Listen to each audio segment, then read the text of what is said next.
Olá, bem-vindo a você a mais um Radar de Inovação. Desta vez, já no mês de dezembro, a gente está falando de acesso a oportunidades. Quantas vezes a gente já trouxe aqui empresas e negócios que tiveram um olhar para o social, para o impacto das pessoas na comunidade onde elas atuam e até no mercado de trabalho. Essa é um pouco da nossa ideia no programa de hoje. A gente vai falar da Egalité, que é uma startup que trabalha com inclusão de pessoas com deficiência no mercado de trabalho. O trabalho deles é muito legal porque envolve tornar mais acessível esse processo, também tornar mais acessível o processo para quem está buscando esses postos de trabalho, para que consiga ter mais facilidade de encontrar essas oportunidades, que essas oportunidades também estejam alinhadas com a legislação. Eu quero agradecer você pela audiência, lembrar sempre que se tu tá recebendo esse episódio pelo WhatsApp ou se eventualmente é o primeiro episódio que tu tá ouvindo, olha lá em GZH no YouTube e vai na aba Podcasts, Radar de Inovação. Tem aqui o Lucas e o Leandro comigo. O Lucas na produção, o Leandro na operação de áudio e vídeo, fazendo com que o programa chegue no teu celular, no teu computador. E também quero te convidar para nos acompanhar no Spotify, SoundCloud, GZH e Rádio Gaúcha, de sábado para domingo na programação. O meu convidado é o Guilherme Braga, ele é fundador da Egalité, e uma das coisas que a gente chamou a Egalité para falar é que a Egalité ela está atualizando o seu portfólio de soluções à medida que as coisas estão mudando. O que é de diferente, Guilherme, numa empresa que se propõe a olhar para as pessoas no mercado de trabalho, mas ao mesmo tempo que é um mercado de trabalho que é um furacão de tantas coisas que estão acontecendo? Primeiro, obrigado por ter vindo aqui e por dar um pouco do teu tempo para a gente no podcast. Tércio, eu que agradeço o convite, um prazer estar aqui podendo falar sobre a Egalité e esse trabalho de impacto que a gente vem fazendo já há muitos anos. O mercado de trabalho realmente ele é muito desafiador por esse dinamismo que a gente percebe. Então, ao longo desses anos, a gente já passou por muitas mudanças, a gente pegou pandemia, agora a gente vive essa onda de inteligência artificial. Então, é algo que a gente tem que estar sempre conectado e pensando, eu acho que também no que não muda, que é o nosso propósito de promover a inclusão de pessoas com deficiência. Então, acho que o nosso desafio é entender como que dentro desse cenário dinâmico e complexo, a gente consegue continuar entregando valor para os profissionais com deficiência e para as empresas que nos contratam. E aí que eu queria já trazer essa discussão. Como é que funciona o trabalho de vocês no dia a dia? Tu já deu essa pista, né?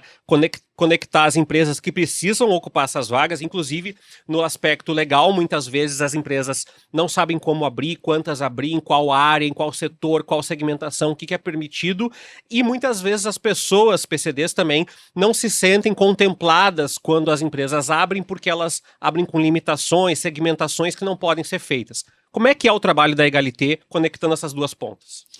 A Egalité trabalha na conexão entre pessoas com deficiências e empresas, então o nosso foco é na empregabilidade e a gente atua em 3 pilares. A seleção de pessoas com deficiência, um trabalho de cultura inclusiva, porque não adianta só eu ter o profissional perfeito para a vaga se o processo seletivo não é acessível, se o gestor não entende como incluir essa pessoa, se a equipe de trabalho também não vai acolher aquele novo colega. E o terceiro e último pilar é focado em acessibilidade, então a gente quer remover as barreiras que hoje não são só mais arquitetônicas, a gente tem questão comunicacional, a gente tem questão de tecnologia, de ferramentas de tecnologia assistiva que precisam ser implementadas para a gente poder realizar a inclusão de uma forma mais efetiva. Então, é um processo que ele também é complexo, porque envolve, como você trouxe bem, essas questões legais. Para quem não sabe, no Brasil hoje tem uma lei que obriga empresas a partir de 100 funcionários a incluir de 2 a 5% de pessoas com deficiência no mercado de trabalho. E as empresas durante muitos anos viram isso como uma dor, um problema, e o que a gente quer mostrar é exatamente o oposto. É uma grande oportunidade para a empresa poder repensar o processo, repensar a forma com que faz as coisas e se tornar mais produtiva e cada vez, eu acho que mais conectado com esse futuro. E aí, a gente não está falando, muitas vezes a gente está explicando aqui e as pessoas estão dizendo assim, tá, mas vocês estão falando de pessoas com deficiência de mobilidade, visual, auditiva, e na realidade a resposta é sim, nós estamos falando de todos esses públicos, porém cada empresa, cada cargo demanda uma adaptação diferente. E é um pouco dessa complexidade que tu tá falando também, de que uma empresa que daqui a pouco é do setor industrial tem um perfil e uma demanda, uma empresa que trabalha com atendimento ao cliente tem outra demanda. Com certeza. Eu acho que o primeiro ponto, né? Às vezes, quando a gente fala de pessoas com deficiência, dependendo do estímulo que aquela pessoa teve, ela vai vincular a determinado tipo de deficiência. Então, é muito comum a gente falar o que faz e a pessoa diz, puxa, mas em tal empresa, em tal supermercado, eu já vi uma pessoa com deficiência trabalhando, né? Só que é um espectro muito amplo. A gente está falando de pessoas com deficiência intelectual, deficiência física, que pode ser um cadeirante ou não. A gente está falando de deficiência auditiva, visual, psicossocial, transtorno do espectro autista. Então, é realmente... E também a gente não pode esquecer dos reabilitados do INSS. Então, é um espectro muito amplo e a maioria das empresas pensa o seguinte, Tércio, puxa, eu não estou pronto, eu não estou preparado para incluir pessoas com deficiência. E a gente tem um serviço muito legal que chama Mapeamento de Postos de Trabalho, que foi premiado no dia 13 de dezembro, a gente recebeu uma premiação internacional do Zero Project, sendo considerada uma das principais iniciativas de inclusão de acessibilidade do mundo.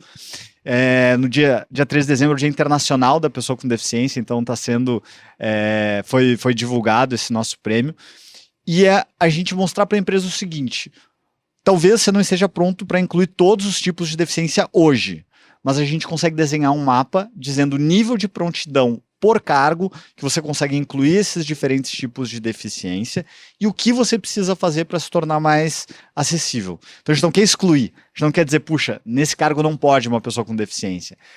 O que a gente quer é mostrar o que a empresa precisa fazer para se tornar mais acessível. Nisso que tu está falando, Guilherme, eu até vou colocar aqui, vocês desenvolveram recentemente um agente virtual, né, uma inteligência que ajuda a dar apoio para as áreas de RH, de recrutamento, para os gestores, para esclarecer temas relacionados à cultura inclusiva, quais as demandas para cada tipo de função e cada tipo de deficiência. E eu queria te perguntar justamente como que faz, porque como tu falaste, a gente vê muito mito, muita ideia estereotipada, assim, mas veja bem, eu não posso fazer uma inclusão da pessoa porque a minha empresa ela não está adaptada com a rampa. Ou eu não tenho computadores que possam fazer a leitura. Fala um pouco pra gente qual é o desafio, o que vocês fazem para tentar colocar todo mundo mais ou menos no mesmo patamar, porque não adianta daqui a pouco vocês darem todo o domínio ferramental para o RH e o resto da empresa está descolado disso. Perfeito. Normalmente o RH é um grande parceiro nosso. O RH, a área de diversidade, são normalmente as áreas que puxam esse tema e acabam sendo parceiros fundamentais. Só que o nosso grande desafio é como é que a gente vai disseminar essa informação por toda a empresa. Vamos pegar aqui o exemplo da RBS, né? Milhares de colaboradores, né, espalhados nas mais diversas regiões. Como é que a gente faz com que esse colega de trabalho, esse gestor, tenha a compreensão desse processo de inclusão? Porque é uma coisa relativamente nova no Brasil, que as pessoas não têm conhecimento. A nossa empresa nasceu dentro da PUC, né? Então a gente foi durante muito tempo incubado lá, fomos do Tecnopuc. E a gente tinha uma parceria muito forte com a faculdade de psicologia. Então a gente formava as pessoas, né, os estagiários, e hoje estão aí, é um orgulho nosso, mundo afora, trabalhando e muito bem posicionados no mercado. E na faculdade de psicologia não se falava sobre isso, praticamente, né? Então, esse gestor que tem inúmeras demandas além da inclusão de pessoas com deficiência, pressão por resultado, pressão, né, por poder fazer uma boa liderança do seu time, ele precisa desse suporte. Então a gente criou uma inteligência artificial que a gente chamou de Romeu, em homenagem ao Romeu Sasaki, que foi um dos precursores da inclusão no Brasil. E antes, né, dessa onda de inteligência artificial, quando a gente tinha uma dúvida, a gente mandava e-mail para o Romeu, e era uma pessoa muito generosa que respondia muito rápido. Então a gente mandava e-mail para o Romeu, sabia que logo viria a resposta. Sobre questões de acessibilidade, cultura inclusiva, essas coisas. Exatamente. A gente sabia que ia vir a resposta perfeita, né? Então a gente resolveu homenagear ele. E hoje, quando a gente pega essas grandes inteligências artificiais, né? O GPT, o Gemini, o Copilot. Eu estava esse ano em Viena na conferência do Zero Project, e eles estavam discutindo exatamente isso, né? As inteligências artificiais são Large Language Models, então eles vão pegar tudo que está disponível de informação e colocar à disposição.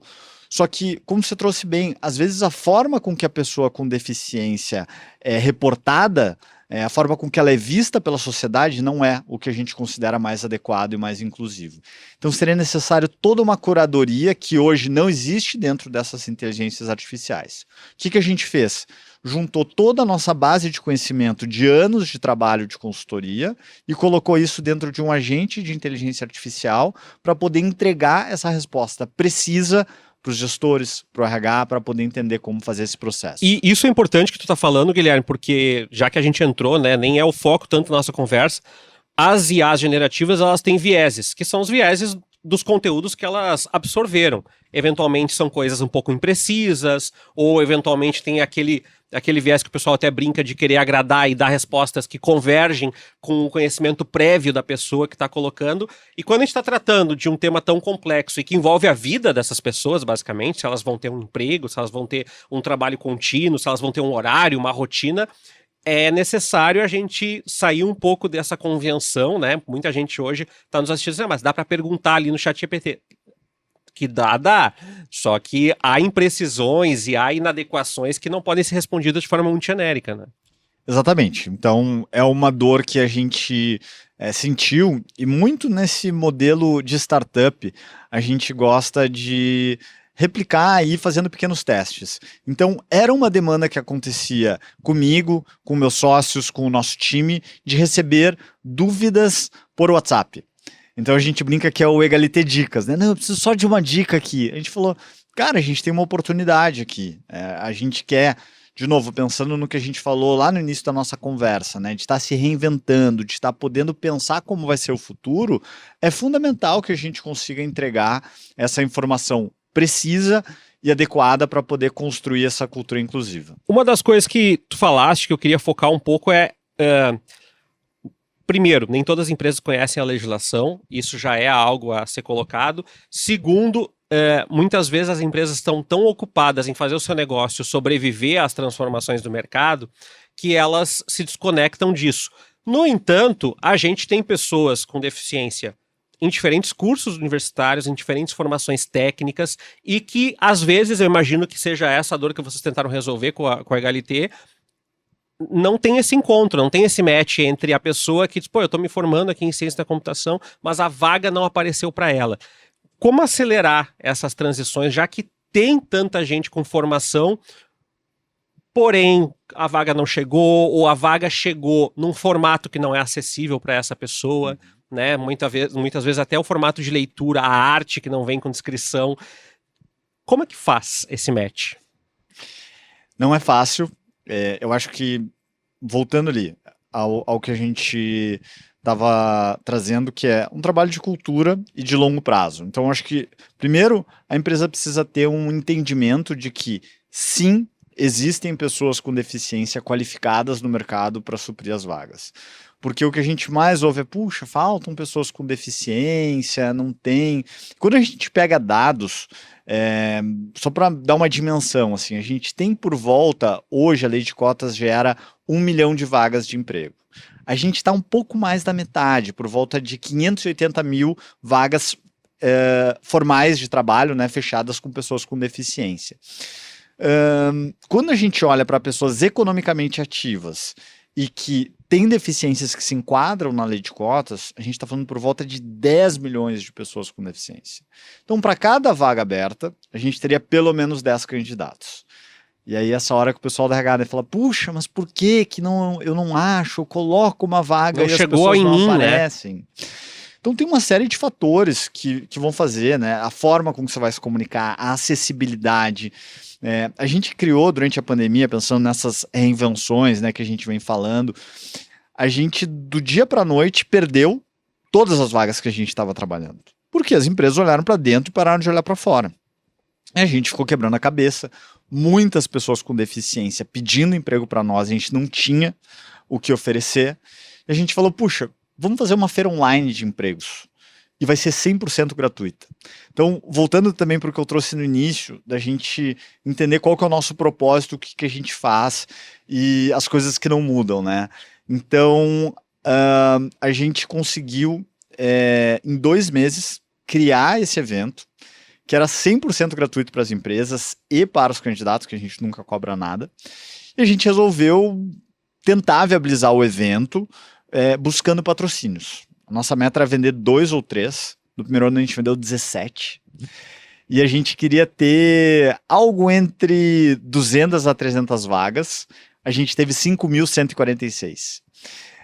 Que se tornou a maior feira de emprego de pessoas com deficiência. Isso foi 2020. do mundo. 2020.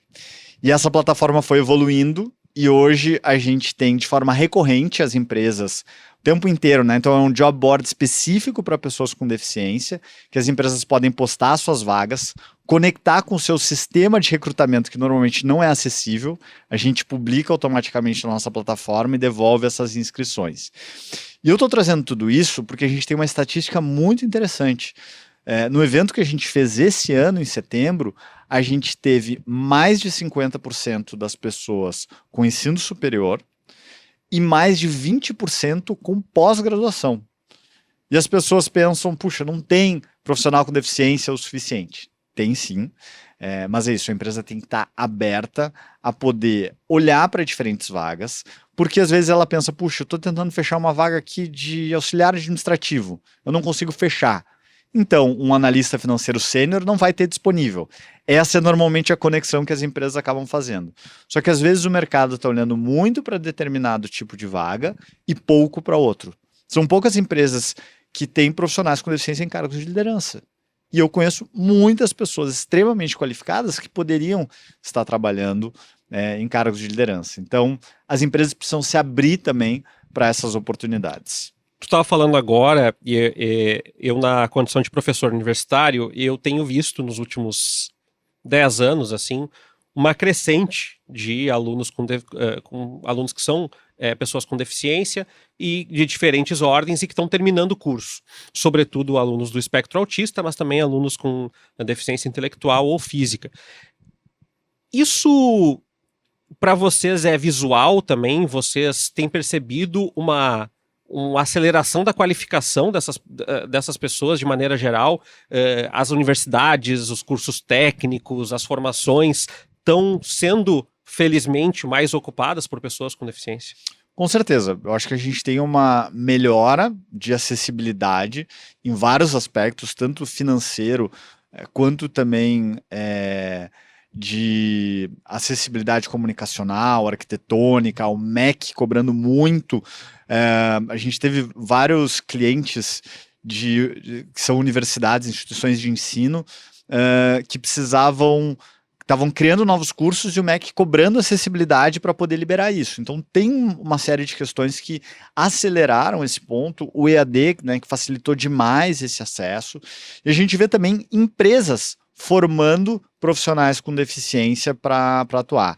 A gente teve várias empresas de tecnologia que fizeram isso, recentemente uma empresa de beleza, a gente fez um programa super legal nesse sentido, que é a gente poder entender que às vezes existem gaps, né, no mercado como um todo. A gente sabe que inteligência artificial vai ser um gap, tecnologia foi também um tema muito trabalhado. Não adianta como surgem às vezes vagas, Guilherme, diz assim, preciso de alguém com 5 anos de experiência em ChatGPT. Não vai ter, né? Nem o ChatGPT tem experiência de 5 anos em ChatGPT, né?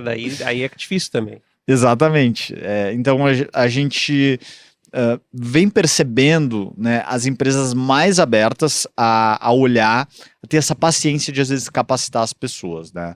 Então tem um exemplo bem legal aqui do Brasil, que é o Mercado Livre, que ele entendeu que o nível de exigência deles para um programador era muito alto e não ia encontrar no Brasil a quantidade de pessoas que eles queriam contratar para os próximos 5, 10 anos. Então eles começaram a formar pessoas, né? E entraram pessoas com deficiência também nesse pipeline.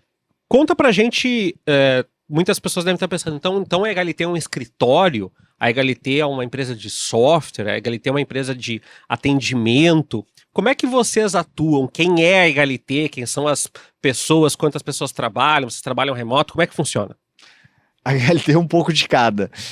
A gente não nasceu com um viés de tecnologia. Então a gente começou já há 15 anos, em 2010, como uma empresa de RH tradicional, mas com uma metodologia diferente, que era a gente olhar para o potencial da pessoa e não para a sua deficiência.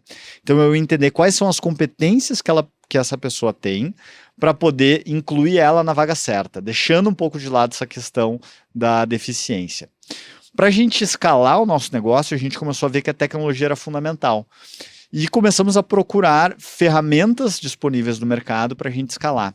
E não encontramos ferramentas acessíveis. Então aí que começa todo esse desenvolvimento. O namoro da HLT com a tecnologia e passa a ser uma empresa de tecnologia também. Passa a ser também, né? Então hoje a gente tem, por exemplo, no Chile, um parceiro usando o nosso sistema de recrutamento para recrutar pessoas com deficiência no Chile. Já tinha esse trabalho, mas não tinha tecnologia para escalar. Então a gente fez um licenciamento de software para esse parceiro. Então são possibilidades que vão surgindo também nesse sentido. Hoje a HLT tem 2 escritórios, um em Porto Alegre e um em São Paulo. Metade do nosso time está aqui, metade do nosso time está lá. A gente trabalha no modelo híbrido. O pessoal de São Paulo mais para home, porque, enfim, né, trânsito super complicado. O pessoal de Porto Alegre acaba se encontrando um pouco mais no escritório, mas a gente acredita muito nessa questão do digital e da gente encontrar formas mais efetivas de buscar essa relação de trabalho. Uma das coisas que é desafiadora é vocês gerarem conexões e comunicação sobre legislação, sobre RH, sobre recrutamento, num contexto onde tem muita desinformação. Ou seja, tem muito... Eu ouvi que, como tu falaste, né? Mas lá na empresa tal não deu. Ou eu ouvi falar que, ou o problema é tal. Como é que a gente falou, vocês são um pouco de serviço, um pouco de tecnologia, um pouco de recrutamento, mas também são uma empresa que acaba tendo que comunicar um valor, porque não existem, assim, centenas de empresas especializadas em recrutamento de pessoas com deficiência no Brasil. Então, é como se você tivesse que convencer não apenas o cara que quer trabalhar, mas também tem que explicar para a empresa a importância disso. Como é que vocês talham a comunicação de vocês para vender o serviço e também para explicar a importância desse serviço? Acho que muito com dados e evidências. Talvez essa seja a melhor forma da gente conseguir desmistificar algumas questões. Uma frase que eu ouço muito: a pessoa com deficiência troca de emprego por R$50.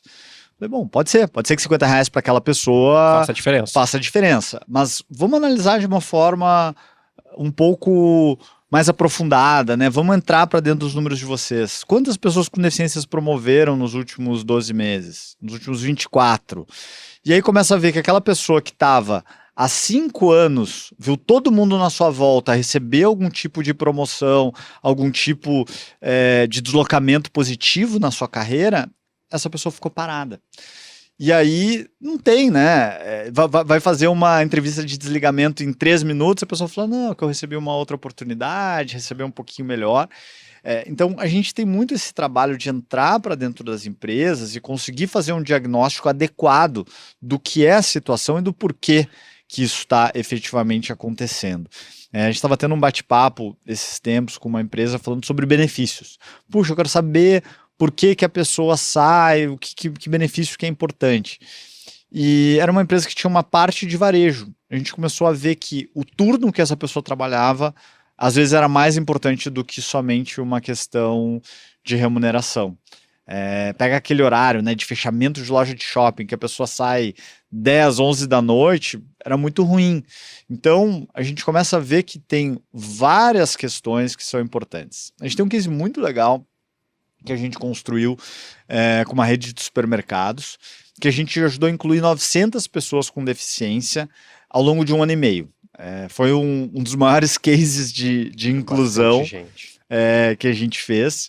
Mas o mais interessante, uma empresa americana que quis olhar o resultado que estava dando aquele projeto que a gente fez, né? E a taxa de turnover de pessoas com deficiência era menos da metade do que de pessoas sem deficiência. E quando a gente vai e pergunta para uma empresa, ela sempre acha que a taxa de turnover de pessoa com deficiência é maior, porque tem uma lupa desse tamanho, porque tem a lei de cota. Se ela perde uma pessoa, ela sabe que ela precisa contratar outra, porque senão pode estar abaixo da lei de cotas. Enquanto estão saindo, às vezes, dezenas ou centenas de pessoas E não está sendo que ela acaba contabilizado não se dando conta, né? Então, a gente conseguiu mostrar, e tem vários estudos, várias pesquisas são feitas, que não é só o salário.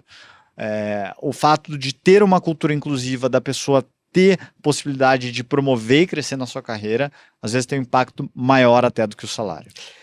A gente falou bastante desse lado da empresa, eu queria focar um pouquinho nessa parte final aqui do programa, a parte das pessoas que estão buscando essas ocupações. Como a gente falou, que bom que o digital chegou com uma série de possibilidades e recursos, ao mesmo tempo que facilitou com que muita informação pela metade chegasse, ou que as informações não acessíveis dominassem, já que a maioria, né, sempre olhando para o valor econômico das coisas. Como que vocês fazem para que essas pessoas se mantenham engajadas ou se mantenham cadastradas, atualizadas, porque é isso também, daqui a pouco a pessoa fez um curso e não atualizou, vocês não vão localizar ela pelo banco e dizer assim, pô, cara, a gente tá precisando exatamente de um gestor de marketing e tu não colocou aqui que tu terminou tua pós-graduação em marketing, por exemplo, né? Como que faz para manter essas pessoas no radar das empresas, atualizadas, interessadas e motivadas junto ao cadastro junto a vocês? Isso é um grande desafio, porque é muito comum que a pessoa esteja extremamente motivada quando está buscando um emprego. E às vezes também, você comentou essa questão de comunicação, a gente tem que ajudar essa pessoa a entender esse processo, de que às vezes vão ter vários nãos, de que também precisa ter paciência com a empresa, que está tocando várias outras coisas, talvez demore mais do que a pessoa gostaria para ter o retorno. Então, tudo isso são questões que a gente vai precisar comunicando. Mas a forma com que a gente busca para atualizar esses dados é oferecer serviços e questões que façam sentido para esses profissionais com deficiência. Então, a gente vem conseguindo ter cursos, muitas vezes gratuitos, para essas pessoas com deficiência. Agora, a gente teve recentemente uma campanha que o pessoal adorou, da Petrobras, que estava querendo fazer uma análise do seu site para entender o quão acessível era para diferentes tipos de deficiência. Então, a gente fez isso remunerando as pessoas, trazendo a pessoa com deficiência para participar efetivamente do projeto e construir essas soluções em conjunto. Então, são uma série de questões que a gente vai implementando de comunicação e gerando conteúdo relevante para que as pessoas queiram estar conosco e conversando cada vez mais. Tem um aspecto que é meio invisível, eu imagino, né? Que é isso que tu falou da Petrobras, por exemplo, que pô, se a gente tá falando de 10 milhões de pessoas, não é pouca gente, né? 10 milhões de pessoas é um pouco menos que a população de todo o Rio Grande do Sul. A gente está falando de pessoas que estão excluídas, às vezes, das embalagens, dos sites, das newsletters, dos outdoors, de várias coisas, do comércio. E aí eu queria te perguntar isso, assim, você já trabalhando uma temporada de 15 anos aí junto às empresas, qual é o benefício intangível, assim, como é que vocês mostram isso também? Porque imagino que uma pessoa, por exemplo, com deficiência visual, fazendo uma campanha de marketing junto, ela vai pensar em outras experiências que, eventualmente, o outro grupo ali não conseguiu perceber. Ao mesmo tempo que uma pessoa que vai fazer, daqui a pouco, uma ação num evento, vai pensar mobilidade de uma forma diferente do que uma pessoa que precisa usar cadeira de rodas, por exemplo. Então, como mostrar e qual é o benefício intangível, assim, se é que tu tem como nos falar um pouco do que as empresas experienciam nisso? Essa foi minha tese de mestrado. Legal. Que é como que uma equipe mais diversa pode gerar resultados com esse recorte de pessoas com deficiência. E a gente tem aqui uma série de fatores de clima, de performance, que podem melhorar, mas elas não acontecem de uma forma mágica. Então também não adianta a gente romantizar aqui e dizer que é tudo maravilhoso e que é só contratar uma pessoa com deficiência que vai aumentar. Tem estudo nos Estados Unidos que fala de empresas inclusivas terem uma maior margem de lucro, Mas como que eu faço para isso efetivamente funcionar na prática? Isso está muito vinculado à interdependência das tarefas e à relação que as pessoas vão ter. Porque daí acontece exatamente isso que você falou. A gente consegue conectar visões diferentes para resolver um problema, para criar de uma forma diferente, e isso traz uma riqueza muito forte. A gente agora talvez até se politizou um pouco, mas a gente viu esse movimento de trazer mais diversidade para as empresas. E isso faz com que as pessoas resolvam problemas de uma forma diferente, enxerguem de uma maneira diferente. Teve um caso super legal, até deixo aqui a sugestão para quem quiser se envolver de alguma forma com o tema de inclusão de pessoas com deficiência. Tem um aplicativo que chama Be My Eyes. Seja Meus Olhos, né, traduzindo, que ele conecta pessoas cegas com pessoas que enxergam. Então você vai lá, faz um cadastro, se prontifica como voluntário para atender a ligação de uma pessoa cega para ajudar ela em determinado momento. Então eu já atendi uma ligação de uma pessoa que estava precisando de uma ajuda para saber se tinha determinado ingrediente na embalagem, porque ela tinha uma alergia. Uma outra pessoa, você pode colocar idiomas, né? Eu coloquei em inglês, falei com uma pessoa na Índia, que olha o nível de complexidade, né? Hoje a gente já tem tecnologia que resolve isso, mas na época ali, há 4, 5 anos, não. A pessoa me ligou porque o cartão de crédito dela não tinha mais relevo, era aquele que era impresso. Então a gente pensa em umas coisas assim, pô, tá moderno, esse caderno tá bonito, mas não é acessível. Não é funcional. Para a pessoa. Então a pessoa me ligou para pedir que eu lesse os números do cartão. E esse grupo, o Be My Eyes, recrutou mais de 1.000 pessoas com deficiência visual para ajudar na validação do GPT-4. Então, ajudaram a otimizar o uso para pessoas com deficiência visual. Então, eu acho que quando a gente começa a entender o futuro da humanidade, a gente tendo cada vez mais um aumento de longevidade e que é de certa forma natural que as pessoas vão adquirir deficiências ou pelo menos ter mais dificuldades em alguma etapa da vida, mobilidade, audição. Restrições auditivas, visuais. Muitos das ferramentas que a gente usa hoje ali, tô vendo você com o seu celular, né? Dá zoom numa foto. Verdade. Esse pint. Isso aí nasceu de uma ferramenta de acessibilidade. Assistentes virtuais, né, como a Siri, nasceu de projetos de acessibilidade. Então, a gente tem um mercado enorme que não está sendo olhado. Então, são pouquíssimas marcas, pouquíssimas empresas que conseguem perceber isso. Quando a gente fala de pessoas com deficiência mundo afora, a gente está falando de 15% da população. Mais de 1 bilhão de pessoas. E que não estão sendo atendidas pelo mercado. É as pessoas que têm que se adaptar para poder comprar um produto ou um serviço. Então aqui a gente tem, além de todo esse benefício para dentro da empresa, de equipes de trabalho, a gente está falando de um potencial de aumento de faturamento para essas organizações. Isso é muito interessante, nós já trouxemos aqui no programa startups desenvolvendo leitores de embalagens para pessoas com deficiência visual, estratégias de escolas públicas de Porto Alegre para que o leitor de textos fique mais acessível, jogos, mas como tu falaste, depende ainda de iniciativas individuais, não é um olhar coletivo.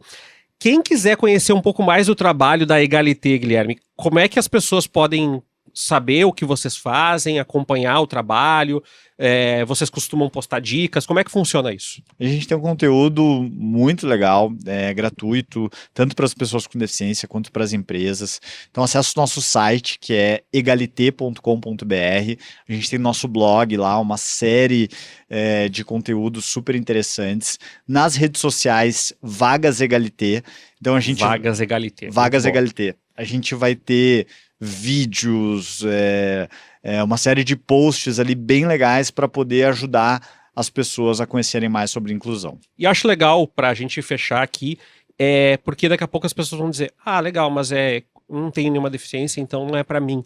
Não, porque todas as pessoas que estão nos assistindo nesse momento estão enquadradas em algum momento. Ou elas são da comunidade onde essas pessoas estão inseridas, ou da empresa onde essas pessoas estão inseridas, ou elas são amigos, ou conhecidos, ou parentes, ou seja, todo mundo está conectado e está convidado a aprender, né? As pessoas às vezes entendem isso como um ataque. Não, é uma construção mais bilateral, assim, um olhar mais amplo, que imagino que para você seja muito gratificante também, a despeito de toda a questão técnica, que é saber que as pessoas estão mudando a vida de outras pessoas e a de vocês também. Muito legal. E eu comentei ali, né, da gente trazer pessoas que às vezes não são tão conectadas com o tema, e aí as pessoas começam a trabalhar na Egalité e falam, puxa, mas eu tô vendo muitas pessoas com deficiência. As pessoas já estavam ali, só que a pessoa acabava não percebendo, não dando a devida atenção. Então eu acho que é isso, é a gente sair dessa invisibilidade, poder falar abertamente sobre o tema, e as pessoas têm medo de errar. Eu acho que essa é a questão, né? Puxa, mas eu vou ser indelicado se eu fizer isso. Se aproximar, né? Se a pessoa vem com uma intenção positiva, com certeza vai ser muito bem recebida, né, pela comunidade de pessoas com deficiência. Guilherme, brigadão pelo teu tempo, pela tua disponibilidade, sucesso para vocês nesse ano que começa aí. Eu que agradeço a oportunidade. E a gente encerra o podcast, lembrando que você acessa os episódios lá no nosso YouTube, GZH, e aí vai na aba Podcasts Radar de Inovação. Tchau!